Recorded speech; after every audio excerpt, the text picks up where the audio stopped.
Irrespective of how life is, do you always feel like you are sad? Do you always feel like there's something missing in your life? It does not matter the scenario. It doesn't matter what you're achieving at that point in time. You always feel like there's something more, there's something extra that needs to be done. There's something you're missing out on. There is something else that should give you happiness. Like you don't live in the moment, you don't suck in this joy. Like joy and happiness is missing in your life, right? If you are such a person, and well, this video we're going to be talking about things to do to have a better and a happier life, friendship, relationship, even being better with yourself, being happier with yourself. Hey loves, welcome to my channel. It's your girl, of course, Chiamaka Okebo. If you're new here, you are very much welcome. And if you are a returning subscriber, what's up? How are you? Okay, so we're not going to spend a lot of time on my channel. We do a lot of vlogs, motivational videos, career talks, and all of that. In today's video, we're going to try to unlock true happiness, right?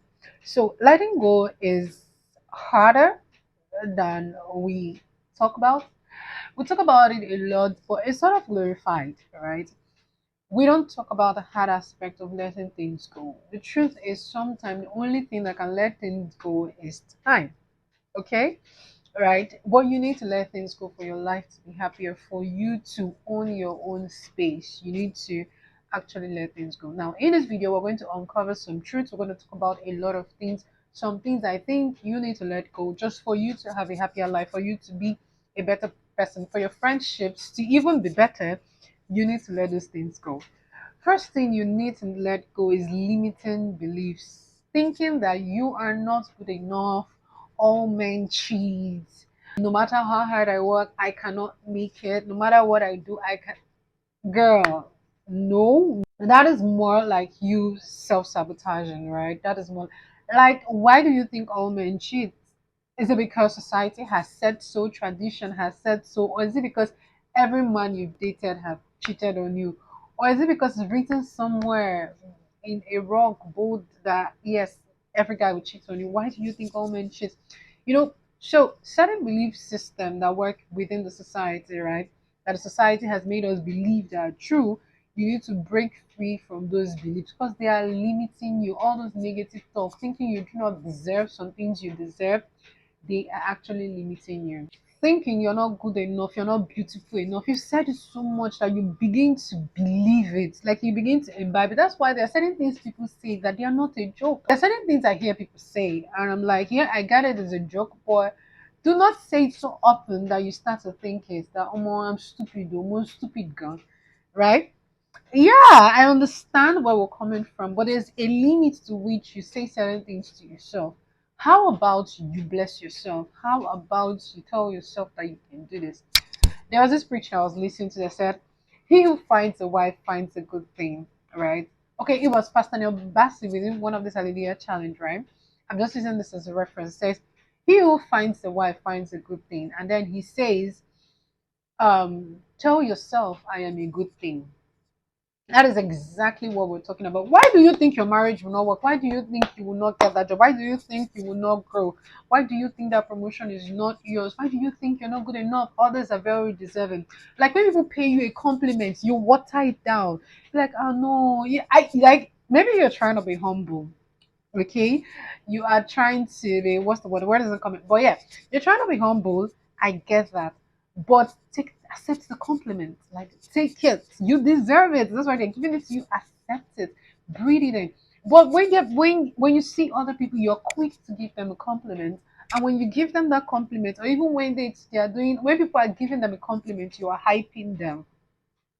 Don't get me wrong. I'm not saying that you doing that is wrong. I'm saying, why do you think that they deserve it and you don't? And stop gaslighting yourself. Stop feeling like you're undeserving. Because in truth, nobody is going to love you more than you love yourself. It shouldn't even be the case. You have to start loving you for you to see your flaws, for you to see your progress, for you to see a better part of you. You have to love yourself. It doesn't matter what have happened in the past. You have to love your present self. That is the most important thing. Look, nothing can be compared to the feeling of you loving yourself, the feeling of self-worth, the feeling of self-love, like you are deserving. Always remember that you're deserving. The reason why people are in your life is because they see something in you. It's because you are somebody worth associating with. So don't look down on yourself as someone undeserving. Something else you need to do is release yourself from past mistakes. Yes, you made those mistakes. Yes, they were stupid. Yes, if you had thought about them, you wouldn't have done them. But you have to let them go. Think about it. Deed has been done. Repercussion, in fact, every action has a consequence. You face the consequence. The repercussion has is something you would have to live with. Why hate yourself more for what has happened? You made a mistake. You're human. You made a mistake, and that repercussion, that consequence, will likely sometimes will likely live with you for a very long time. So why even add the unnatural weight on yourself plus the natural one?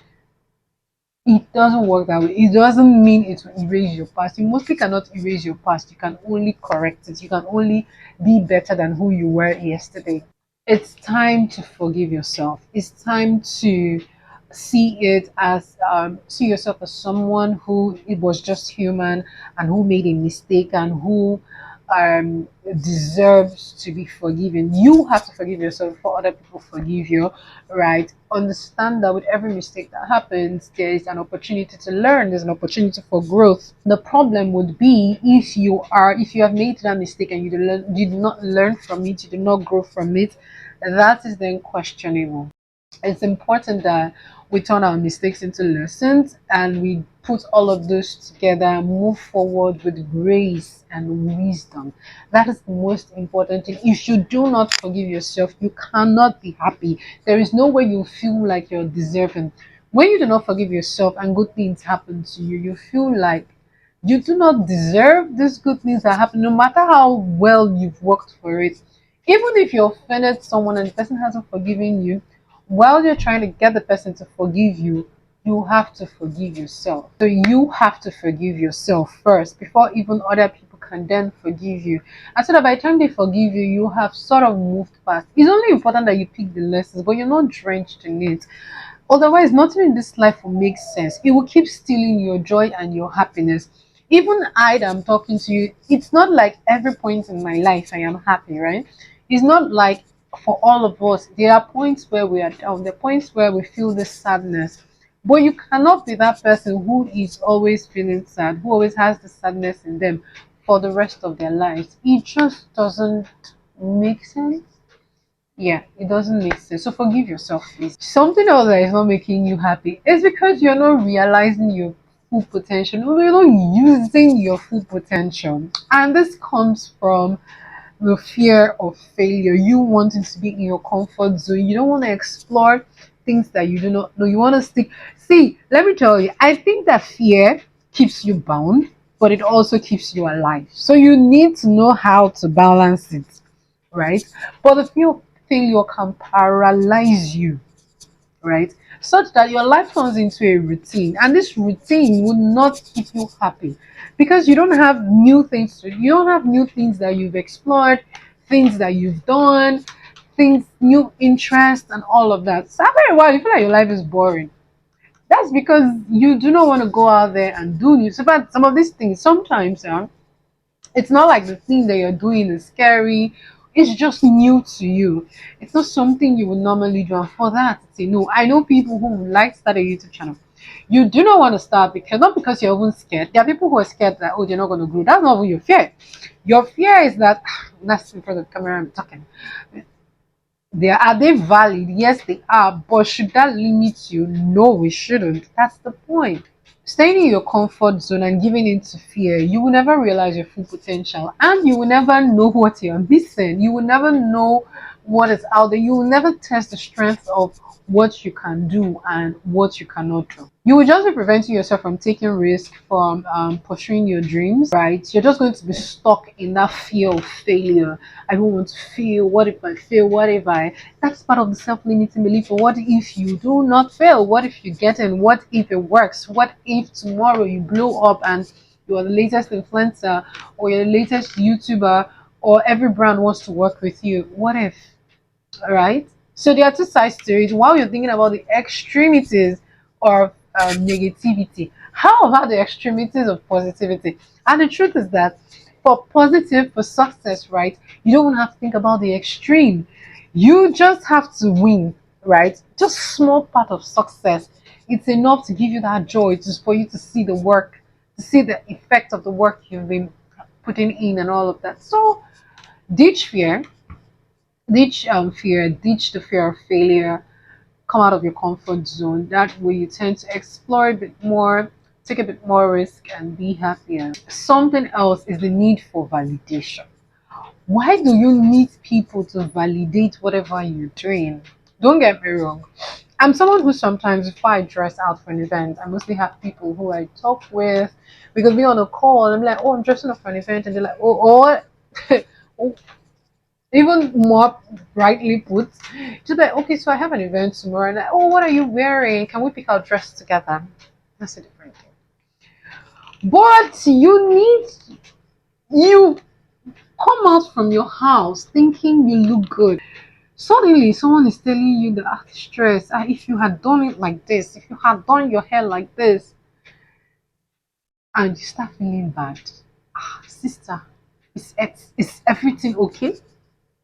That why that urge? Why that thing for validation? Or you're wearing a dress so that you can go to a place and win men, or go to a place and there's no issue with you being stunning. Don't get me wrong. There's no issue with you being um dressing so attractive, so beautiful. No, it's that point of you wanting validation from people and external validation. That is where the point is. Like you, people can easily change your mood, people can easily change your mind about what you're wearing, how you look. No, it's not normal. No, it's not normal. People should not have the power to change how you feel and how you look. Like you're feeling good from your house, you get to an event and people are plummeting how you plummeting your feelings, making you feel cheap, worthless. Hell no. Not everyone will like you, not everyone will love you. Your feelings are actually valid. Like you cannot dress all the way from your house looking perfect, looking good, and then you get somewhere and people are running you down, and suddenly you start feeling, or they just say something, and then you start to shrink. It could be it could be constructive criticism, but you start to shrink because you wanted everyone to look at you in a particular way, and it's not common. My point is, you do not need people to validate how you feel, right? I am not saying do not be open to correction, do not be open to criticism, constructive criticism. I am saying that do not let people change your mood just like that. It doesn't make sense, right?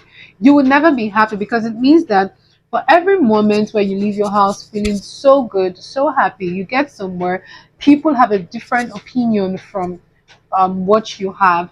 You start feeling like you're not heard, you start feeling like you're not seen, or you start feeling like, oh, I should have done better, or I can't do this, I can't do that. You're letting people validate. You are positioning your feelings based on how other people envision you. That doesn't work. Just stop. It doesn't even work, okay? You are you. You are valid. Your opinion matters, right? Your ideology matters. Your feelings are valid. You always have to remember that. And if you're someone who likes to be in control, it just wouldn't work for you because you cannot always be in control. You cannot always be in control, and that is the truth. It will be limiting your happiness because you feel like, oh, I'm not in control, I'm not in the driving seat. Life is indeed unpredictable, and trying to hold on to life is like trying to hold on to water. You want to control every aspect of your life. Imagine water. Can you hold on to it? You'll keep dripping, you keep slipping because life in itself is dynamic. You cannot control every single detail and aspect of your life. If you do that, you're going to spend so much time trying to get things perfect that you will never enjoy the process. Perfectionism is a problem. Need for control is a problem. Things might not always work out. Even ask the best of the best event planners. right? They will tell you that sometimes, even with the best planning, the best vendors, things sometimes do not just work out the way they have envisioned. At some point, haven't you had a day where everything is going so well, suddenly it feels like everything wants to go wrong? In fact, sometimes the day starts with things going wrong. Maybe you wake up, you fall down from the bed, you almost fell in the bathroom, you're walking on the road, you kick a stone. It just seems like the universe just decides that, today is just going to be a bad day for this person. And then maybe you're going for an interview, rain will beat you. It just keeps going wrong, wrong, wrong, wrong. Like, these things happen. That is why it's life. It's dynamic. You can't control it. I said in one of my videos that I haven't lived my tomorrow. I haven't even lived the next second. How much more trying to control what happens? And human beings are the ones in this life. Human beings are very special beings. And you can't control everybody, which means you can't control nada. You can only control how you feel, how you behave, but the expected outcome most times for everything is not something you can control. So you have to understand that things will not always go your way. Things will not always work the way you've envisioned. No matter how you've practiced, no matter how you've prepared, it's possible that everything goes it's possible that everything goes wrong. While striving for excellence, it is admirable. You have to know that perfectionism, it can be a trap. It will just make you just have elevated anxiety, you just depression, and a never-ending cycle of self-doubt. Because you're just going to be doubting yourself. Things cannot always be dot the I's and cross the T's all the time. Sometimes the T's, when you're crossing it, one part might be longer than some, it could be slightly bent. So embrace imperfectionism. It makes you unique as a human being. It makes you human, right? It reminds you of how so much of a human you are and how imperfect you are. So finally would be, if you want to live a more happier life, happier friendships and every other thing, I think you should be able to ditch toxic relationships. All right. Toxic relationship, what we do not realize is that it can be so overwhelming, so overbearing, so energy sapping, right? You are trying so hard to get something that isn't working to work. You are Toxicity is a thief of joy. And so long as you're in toxic relationship that no longer serve, you would just never be happy. You could maybe be happy outside, immediately you hit your partner or whosoever you're in that toxic relationship with. This is not just about boyfriend and girlfriend. This is not about dating. It's also about friends and family, right? Immediately you hit that other person that you're in this toxic relationship with, and sometimes even with yourself, everything, all your joy just sweeps away, right? So you need to find a balance. So letting go of these relationships, create a space for healthier connections, healthier friendships that would sort of help you. Another reason why a lot of people are not happy with themselves is because you place so much emphasis on material things. Hmm. Money is good, it's amazing. I love money. But when you place so much emphasis on material things, there is no way you are going to move forward in your life. You're always going to feel like a failure when you do not achieve those things, right? You're always going to feel like something is missing. It doesn't matter whether something is missing or not, right? You're always going to feel like something is missing. It could be a perfume, it could be a perfume freak. So I see a lot of people be like they have over 50,000 collection of perfumes. I'm not judging you, but I'm judging you still, okay? I get it. But then you yourself, you feel like if you don't get this Elizabeth Arden perfume, you've not landed, you're not happy. Or it could be something like a bag. You will be surprised how much we place so much emphasis on certain material things that they still are joy when they are not available, right? You need to find that inner joy, that inner peace. You need to love yourself first so that you can live a happier, healthy life, and that translates into your relationship, your friendship, your job, and all of that. You need to find activities that make you happy, leave your comfort zone, do things that bring joy to you, right? But instead, away from things bringing joy to you, you also need to have that inner joy, that inner happiness that you can summon by yourself. It doesn't mean you wouldn't have your sad days. It doesn't mean you wouldn't have your tired days. It doesn't mean you wouldn't have your whatever kind of days, right? So when those whatever days comes, right, they are short lived, because you know deep down you have that joy. You just need to summon it. I thought to do this video for people who are struggling with being happy, no matter the point they attain in their life, they still feel like they are missing out on something. It comes with satisfaction. You first have to be satisfied with what you have, contented with what you have, be happy with your inner self, forgive yourself for mistakes that you may have made, no matter how silly they are, no matter how undeserving you think you are. You need to forgive yourself of whatever you've done and give yourself the love that you so deserve. Okay, now let me know in the comment section how you've dealt with maybe past trauma, or how you've been able to love yourself happier. Let me know in the comment section. Thank you so much for watching. My name is Chiamaka Cable. Please don't forget to like, comment, and subscribe. Subscribe to my channel, guys, and I'll see you in my next video. Bye, guys. Stay happy.